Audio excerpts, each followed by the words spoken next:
Hello students, now today we start a new topic called color coding of carbon resistor। देखिए, जब हम बात करते हैं इलेक्ट्रॉनिक्स की एंड इलेक्ट्रिकल की, सो इलेक्ट्रिकल एंड इलेक्ट्रॉनिक्स में हम डिफरेंट टाइप्स ऑफ रजिस्टर्स के बारे में स्टडी करते हैं। उन्हीं डिफरेंट टाइप्स ऑफ रजिस्टर्स में एक कार्बन रजिस्टर टाइप आता है। कार्बन रजिस्टर में क्या होता है बेटा, हम लोग एक सिलेंड्रिकल शेप्ड बॉडी लेते हैं जिसमें हम उसकी वैल्यू आइडेंटिफाई करने के लिए डिफरेंट कलर्स की रिंग ड्रॉ कर देते हैं, जिसकी वजह से उन रिंग्स की कलर कोडिंग के बेसिस में हमें आइडेंटिफाई हो जाता है कि वो डंबल शेप रजिस्टर कितना अमाउंट ऑफ रेजिस्टेंस किसी इलेक्ट्रिकल सर्किट में ऑफर करेगा। तो आज हम पढ़ेंगे colour coding of carbon resistors. तो कार्बन रजिस्टर्स में डिफरेंट कलर की रिंग्स के बेसिस में कितना रेजिस्टेंस ऑफर होता है, इसके बारे में बात करेंगे। तो सबसे पहले हम यहाँ पे एक टेबल ड्रॉ करेंगे जिसमें डिफरेंट कलर्स की एक सीरीज होगी, जिनकी कुछ डिजिट वैल्यूज होंगी, कुछ मल्टीप्लायर्स होंगे और कुछ टॉलरेंस वैल्यू होगी, जिसके बारे में हम लोग यहाँ पे डिस्कस करने जा रहे हैं। तो सबसे पहले आप देखिएगा टेबल कैसे फॉर्म होती है।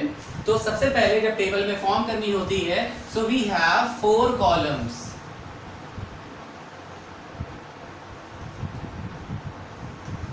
We have 4 columns. The first column having color ring. Second column होता है बेटा उस कलर रिंग की डिजिट वैल्यू।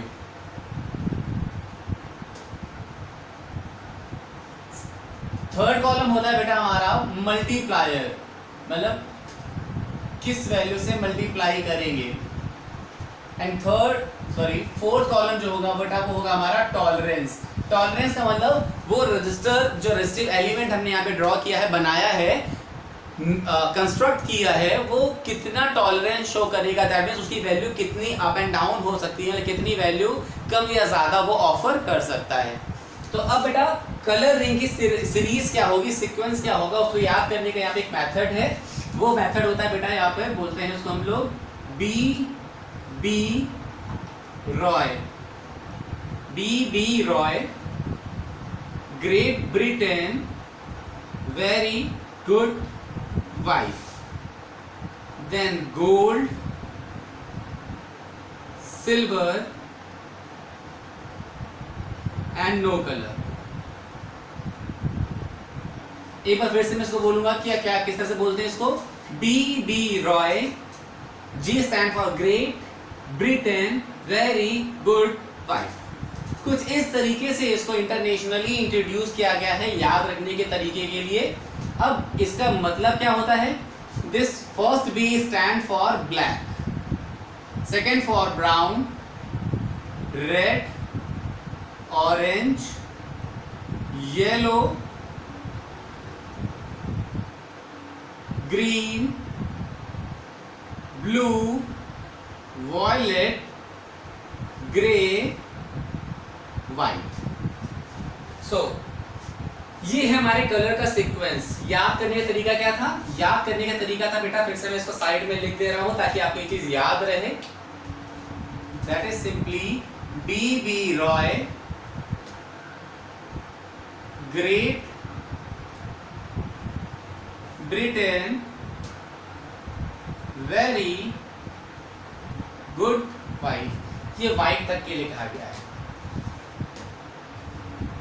तो बेटा बी रॉय जो है वो तो simply stand for BROY, black, brown, red, orange, yellow. अब ग्रेड वाले से हमें देखना है क्या क्या वर्ड में याद रखना है। ग्रेड में G stand for in grade, G stand for green, Britain में B stand for blue, very में V stand for violet, G stand for grey and W stand for white. तो इस तरीके से आपको ये चीज याद रखनी है। अब जब ये सीक्वेंस आप याद रख लेंगे, उसके बाद डिजिट वैल्यू में किस तरीके से रिप्रेजेंट करते हैं।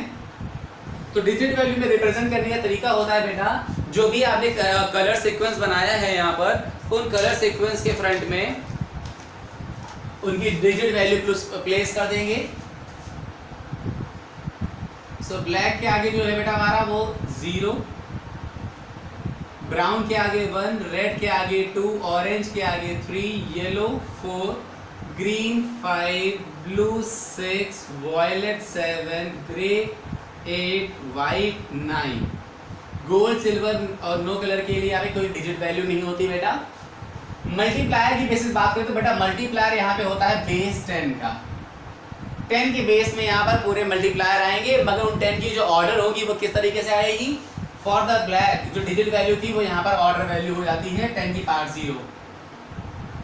This one is 10 to the power 1, this one is 10 to the power 2, this one is 10 to the power 3, this one is 10 to the power 4, stand for 10 to the power 5, 10 to the power 6, 10 to the power 7, 10 to the power 8, 10 to the power 9। हाँ, अब gold, silver और no colour के लिए यहाँ पर, no colour के लिए तो कोई मल्टीप्लाई इंट्रोड्यूस नहीं होता है, बट गोल्ड और सिल्वर के लिए यहाँ पर होता है। गोल्ड के लिए होता है 10 to the power -1 और सिल्वर के लिए होता है 10 to the power -2। ठीक है, तो ये हो गया मल्टीप्लायर जो डिजिट वैल्यू के साथ यहाँ पे मल्टीप्लायर की तरह काम करेंगे। अब टॉलरेंस, दैट मींस रेजिस्टेंस की वैल्यू कितनी अप एंड डाउन फ्लक्चुएट कर सकती है। तो बेटा यहाँ ब्लैक के लिए कोई भी टॉलरेंस वैल्यू नहीं दी जाती। तो सबसे पहला टॉलरेंस जो आपको मिलेगा बेटा वो ब्राउन से मिलना चालू होगा। ब्राउन के लिए टॉलरेंस होता है बेटा यहाँ पर 1%, रेड के लिए होता है 2%। For brown, this is 1%. For red, it is 2%. For green, blue and violet, green के लिए बेटा 0.5%, blue के लिए 0.25% and violet के लिए 0.1%। कुछ इस तरीके से टॉलरेंस होता है बेटा इन वैल्यूज का।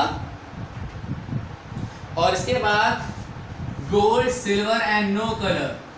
गोल्ड के लिए बेटा होता है 5%, सिल्वर के लिए 10% और नो कलर के लिए 20%। मतलब कोई भी कलर की अगर रिंग नहीं है वहां पे रिंग जो है मिस कर गई, वहां रिंग है ही नहीं, तो ऐसे में वहां पे हम उसको नो कलर कंसीडर करते हैं और उसके लिए टॉलरेंस 20%। दैट मींस 20% उसकी वैल्यू फ्लक्चुएट कर सकती है, ज्यादा भी आ सकती है और कम भी आ सकती है। तो ये बेटा हमारी colour coding of carbon register था। कार्बन रजिस्टर को हम इस तरीके से कलर कोडिंग टेबल के साथ रिप्रेजेंट करते हैं। अब देखिए इस टेबल के थ्रू आप ये एनालाइज नहीं कर सकते हैं कि वैल्यू कैसे फाइंड आउट करेंगे। उसके लिए क्या यूज करते हैं, वो मेथड हम इसके बेसिस पे डिस्कस करने वाले हैं, एक्सप्लेन करने वाले हैं कैसे इस टेबल की मेथड से हम किसी कार्बन रजिस्टर का जिसमें कलर रिंग्स दी जाती हैं उनका हम रेजिस्टेंस फाइंड आउट कर पाएंगे। तो चलिए अब लोग स्टेप बाय स्टेप बढ़ते हैं और इसके बारे में बात करते हैं कि रिंग्स किस तरीके से होती हैं और कैसे होती हैं। तो बहुत ध्यान से देखिएगा, इधर से हम इसको थोड़ा सा रब कर दे रहे हैं। तो पहले मैं आपको यहाँ पर बता दे रहा हूँ जो कार्बन रजिस्टर होते हैं वो कुछ इस तरीके से शेप में नजर आते हैं। ठीक है, अभी मैं इसके डायग्राम को यहाँ पर इमेज के थ्रू दिखाऊंगा। तो बेटा इस तरीके के कार्बन रजिस्टर में कुछ रिंग्स बनी होती हैं, 1 2 3 और मैंने कहा इधर साइड ये 4। कुछ इस तरीके से बेटा 4 rings R1 R2 R3 and R4, ये 4 रिंग्स आपको नजर आएंगी। कभी कभी 3 रिंग्स होंगी, इवन कहीं कहीं 5 भी होती हैं, 6 भी होती है, बट हमारे सिलेबस में केवल 4 रिंग्स या 3 रिंग्स ऑफ कार्बन रजिस्टर के लिए ही एक्सप्लेनेशन दिया गया है। हमें केवल यही तक के लिए बात करनी है। अदरवाइज रेजिस्टेंस बहुत कैटेगरीज के होते हैं, इवन आईसी बेस्ड रेजिस्टेंस भी आते हैं। तो हमें सारे रेजिस्टर्स के बारे में बात नहीं करनी है, यहाँ कल फंडामेंटल्स की बात हो रही है कार्बन रजिस्टर्स के लिए। तो कल कार्बन रजिस्टर की कलर कोडिंग में जो बेसिक फॉर्मेट है 3 और 4 रिंग्स वाला, उसके बारे में यहाँ पर हम डिस्कस करने वाले हैं। तो हम यहाँ पर लेकर चलेंगे बेटा कुछ इस तरीके का एक रजिस्टर मिलेगा आपको जिसमें आपको 4 रिंग्स दी गई होंगी या 3 रिंग्स दी गई होंगी, कुछ R1 R2 R3 R4। अगर 4th रिंग नहीं दी गई है दैट मींस वो नो कलर है, तो उसको भी हम चौथी रिंग की तरह ट्रीट कर लेंगे जिसमें कोई रिंग नहीं होगी। अब इससे रेजिस्टेंस की वैल्यू कैसे निकालते हैं? तो रेजिस्टेंस की वैल्यू निकालने का तरीका होता है बेटा, अगर हमने कहा इसका रेजिस्टेंस R है तो R कैसे निकालेंगे?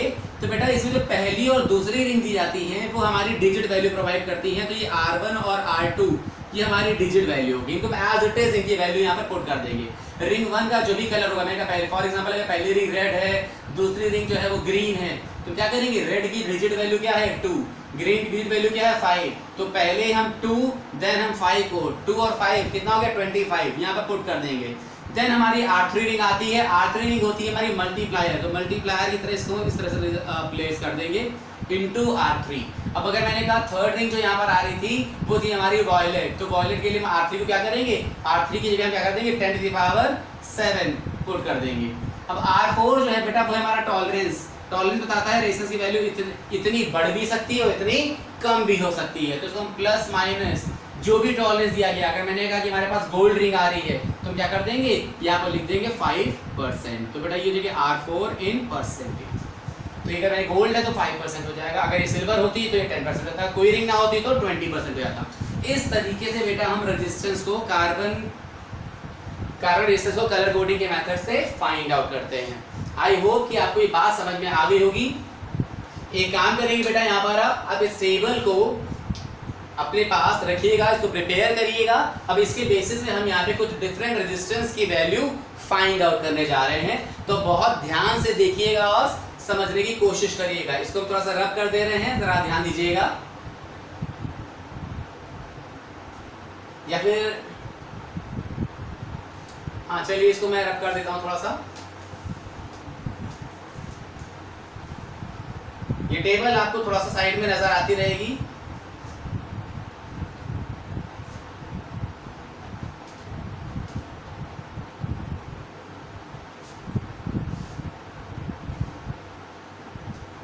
ये टेबल जो है ये आपको साइड में नजर आती रहेगी।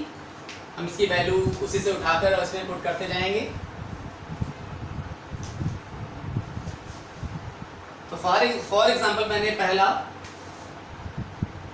एग्जांपल आपके सामने सेट किया। मैंने आपको यहाँ पर एक रजिस्टर का डायग्राम दे दिया है। रजिस्टर के डायग्राम में देखिएगा और देखिए जरा क्रॉस चेक करिएगा उसकी पहली रिंग किधर से और कौन सी लेंगे। तो पहली बात बेटा जरा ध्यान रखिएगा, जब भी रजिस्टर आपको दिखाई दे कोई भी कार्बन रजिस्टर, तो हम रिंग स्टार्ट करते हैं अपनी। अगर हमारे पास उस रजिस्टर में कहीं पे गोल्ड रिंग नजर आ रही है, कहीं पर सिल्वर रिंग नजर आ रही है, या फिर कोई रिंग नजर नहीं आ रही, गोल्ड सिल्वर में कोई भी रिंग नजर नहीं आ रही है, तो ऐसे में क्या करते हैं, हम जो स्टार्ट करते हैं वो गोल्ड रिंग अगर मिल रही है तो गोल्ड रिंग के जस्ट अपोजिट स्टार्ट करेंगे। सिल्वर रिंग मिल रही है तो सिल्वर रिंग के जस्ट अपोजिट स्टार्ट करेंगे। जैसे हमें फोर्थ रिंग मिल ही नहीं रही है तो फोर्थ रिंग के जस्ट अपोजिट जो रिंग होगी हम वहीं से स्टार्ट करेंगे। दैट मींस जो मेरी फर्स्ट रिंग होगी वो गोल्ड सिल्वर नो कलर या टॉलरेंस वाली जो रिंग दी गई है उसके अपोजिट से स्टार्ट होगी। तो ऐसे में हम जब बात करेंगे बेटा, तो सबसे पहली अगर मैंने कहा जो पहला एग्जाम्पल आपने दिखा जो आपकी बोर्ड में नजर आ रहा होगा, पहले एग्जाम्पल में आपको सबसे पहली रिंग कौन सी नजर आ रही है, आपको फर्स्ट रिंग नजर आ रही है। जस्ट मिनट, आपको यहाँ पर फर्स्ट रिंग नजर आ रही है R1, वो R1 रिंग है बेटा आपकी यहाँ पर ब्लू। ध्यान से देखिएगा, ब्लू कलर की R1 रिंग नजर आ रही है। जो सेकंड रिंग नजर आ रही है बेटा वो आ रही है आपको ग्रे, और जो थर्ड रिंग नजर आ रही है बेटा वो है ब्राउन। बहुत ध्यान से देखिएगा, जो आपको रिंग्स नजर आ रही है कुछ इस तरीके से नजर आ रही है। पहली ब्लू है, दूसरी ग्रे है, तीसरी ब्राउन है और चौथी fourth ring will be fourth ring is gold. तो बेटा इस तरीके से आपको ये चारों रिंग्स नजर आ गई कौन से कलर्स की ऑफर हो रही है। अब अगर बात करें कि रेजिस्टेंस कितना ऑफर हो रहा होगा इस कार्बन रजिस्टर का, तो इस कार्बन रजिस्टर का रेजिस्टेंस फाइंड आउट करने के लिए हम क्या यूज करेंगे, हम R की वैल्यू निकालेंगे R1 R2 into R3 plus minus R4 करके निकाल लेंगे। तो बेटा R1 है बेटा हमारे पास ब्लू रिंग और R2 है बेटा हमारे पास ग्रे रिंग। तो अगर हमारे पास पहली रिंग है ब्लू और दूसरी रिंग है ग्रे, तो जरा देखिए हमें किस तरीके से वैल्यूज मिल रही हैं। अगर पहली रिंग है हमारी ब्लू, तो ब्लू की प्लेस वैल्यू बेटा हमारे पास क्या मिल रही है, ब्लू की प्लेस वैल्यू मिल रही है हमें 6। दैट मींस R1 की वैल्यू क्या हो गई 6। R2 की बेटा ग्रे, और ग्रे की बेटा प्लेस वैल्यू में क्या नजर में मिल रही है 8। तो ग्रे की जगह हम क्या पुट कर देंगे, R2 के पुट कर देंगे 8 इंटू R3 बेटा हमारी क्या थी, R3 थी हमारी मल्टीप्लायर वैल्यू। तो मल्टीप्लायर वैल्यू क्या थी बेटा, ब्राउन आ रहा था सेकंड नंबर पे, that is 10 to the power 1। तो बेटा ये R3 हो गया हमारा 10 टू द पावर 1, और R4 क्या है, गोल्ड मतलब टॉलरेंस कितना हो जाएगा 5% का। तो बेटा हमारा resistance of this carbon resistor कितना आ गया, 68 into 10 to the power 1 plus minus 5%। That means ये आ गया हमारा 680 प्लस माइनस 5%, या भी कह सकते हैं 680 ओम प्लस माइनस 5%। तो ये आ गया मेरा क्या, 680 ओम का रेजिस्टेंस आ गया जो 5% का टॉलरेंस शो कर रहा है। दैट मींस इसकी वैल्यू 5% ज़्यादा भी आ सकती है और 5% कम भी आ सकती है 680 ओम से। तो बेटा ये था हमारा ये गिवन रेजिस्टेंस। अब बेटा हम लोग क्या करेंगे, दूसरा एग्जांपल ट्राई करेंगे। अब बेटा देखिए आप, आपको दूसरा यहाँ पर डायग्राम नजर आ रहा होगा, दूसरा कार्बन रजिस्टर नजर आ रहा होगा बेटा। ये रियल कार्बन रजिस्टर्स की इमेजेस हैं। देखिएगा सॉल्व करते वक्त। तो दूसरा हमने एग्जांपल लिया बेटा, जरा गौर से देखिए उसमें जो पहली रिंग नजर आ रही है आपको वो ब्राउन है, फर्स्ट रिंग है आपके पास ब्राउन, सेकेंड रिंग जो आ रही है बेटा आपके पास वो आ रही है बेटा ब्लैक, थर्ड रिंग जो बेटा आ रही है वो आ रही है आपके पास red, and fourth ring is gold. So गौर से देखिए बेटा, जो फर्स्ट रिंग है वो ब्राउन है, जो सेकेंड रिंग है बेटा वो आपकी है ब्लैक, थर्ड रिंग है आपकी रेड और फोर्थ रिंग है बेटा आपकी गोल्ड। अगेन बेटा रेजिस्टेंस निकालने का तरीका क्या होगा, रेजिस्टेंस निकालने के लिए हम लोग क्या करेंगे, फर्स्ट टू रिंग्स हमें डिजिट वैल्यू दे देगी, थर्ड रिंग बेटा हमें मल्टीप्लायर दे देगी और फोर्थ रिंग हमें टॉलरेंस दे देगी। तो बेटा जरा देखिए R1 क्या है, R1 है हमारे पास ब्राउन, ब्राउन की प्लेस वैल्यू क्या थी हमारे पास, ब्राउन की प्लेस वैल्यू थी हमारे पास 1। R2 क्या है बेटा ब्लैक, ब्लैक की प्लेस वैल्यू हमारे पास क्या थी बेटा 0, ब्लैक की प्लेस वैल्यू 0 हो गई। R3 बेटा रेड, रेड के बेटा हमारे पास मल्टीप्लायर वैल्यू तो 10 टू द पावर 2। R4 क्या बेटा गोल्ड, मतलब टॉलरेंस कितना आ गया अगेन 5%, तो ये कितना होगा 10 to the power 2 that is 10 to the power 3 plus minus 5%। इसका मतलब क्या आ गया, रेजिस्टेंस आ गया 10 to the power 3 ohm, 10 to the power 3 ohm मतलब kilo ohm, so we can say that resistance आ गया 1 kilo ohm with plus minus 5% tolerance. Tolerance कितना आ रहा है बेटा प्लस माइनस 5%, दैट मींस इसकी वैल्यू 1 किलो ओम मतलब 1000 ओम से 5% ज्यादा या 5% कम भी आ सकती है। तो बेटा ये था हमारा सेकंड एग्जांपल। एक काम करते हैं, थर्ड एग्जांपल आप थोड़ा जल्दी ट्राई करिएगा मुझसे। अब थर्ड एग्जांपल, थर्ड डायग्राम देखिए और फटाफट अपने आप से सॉल्व करने की कोशिश करिए। इसको क्रॉस चेक करिए, रेजिस्टेंस में जो सॉरी ये जो रिंग्स दी गई हैं वो कौन से कलर की दी गई हैं, फटाफट गेस करिए इसको। आई होप आपने गेस कर लिया होगा। नाउ मैं बताने वाला हूं अब इसमें रिंग, फर्स्ट रिंग जो बेटा आपकी है वो कौन सी है, ग्रीन। फर्स्ट रिंग जो आपको दे रखी है वो है ग्रीन, सेकेंड रिंग जो बेटा आपको दे रखी है वो है बेटा आपके पास ब्राउन, देन बेटा थर्ड रिंग है आपकी ब्लैक, एंड जो फोर्थ रिंग दे रखी है बेटा आपको वो है गोल्ड। अब बहुत सिंपली फिर से हम इस कार्बोनेशन का रेजिस्टर कितना वैल्यू ऑफर कर रहा है निकाल लेंगे बेटा। Again R1 R2 digit value हो जाएगी, मल्टीप्लायर हो जाएगा R3, टॉलरेंस हो जाएगा R4। तो इस तरीके से बेटा यहाँ पे क्या हो जाएगा R1 R2, R1 बेटा ग्रीन, R2 है ब्राउन, तो ग्रीन की बेटा प्लेस वैल्यू हमें मालूम है कितनी होती है 5, R2 बेटा ब्राउन, ब्राउन की प्लेस वैल्यू क्या होती है 1, R3 बेटा क्या है ब्लैक, ब्लैक की प्लेस वैल्यू क्या होती है 10 to the power 0, place value क्या है सॉरी मल्टीप्लायर, तो ब्लैक का जो बेटा मल्टीप्लायर रिंग है बेटा 10 टू द पावर 0, टॉलरेंस क्या देगा बेटा गोल्ड है अगेन 5%। तो रेजिस्टेंस कितना ऑफर हो गया बेटा यहाँ से 10 टू द पावर 0 हो गया 1, ये हो गया हमारा 51 ohm with 5% of tolerance. I hope सबका आंसर इस बार यही आया होगा। कार्बन रेजिस्टर इतना ही आसान टॉपिक है और आई होप आपको अच्छे से क्लियर हो गया होगा। आज के लिए इतना ही रखेंगे। जब कार्बन रेजिस्टेंस आपको क्लियर हो गया है तो अब नेक्स्ट टाइम पे बेटा हम लोग नेक्स्ट टॉपिक के बारे में डिस्कस करेंगे जो कि बेटा आपके सेल से रिलेटेड होगा। तो सेल्स के बारे में बात करेंगे नेक्स्ट टाइम पे। आज के लिए इतना ही। Thank you class.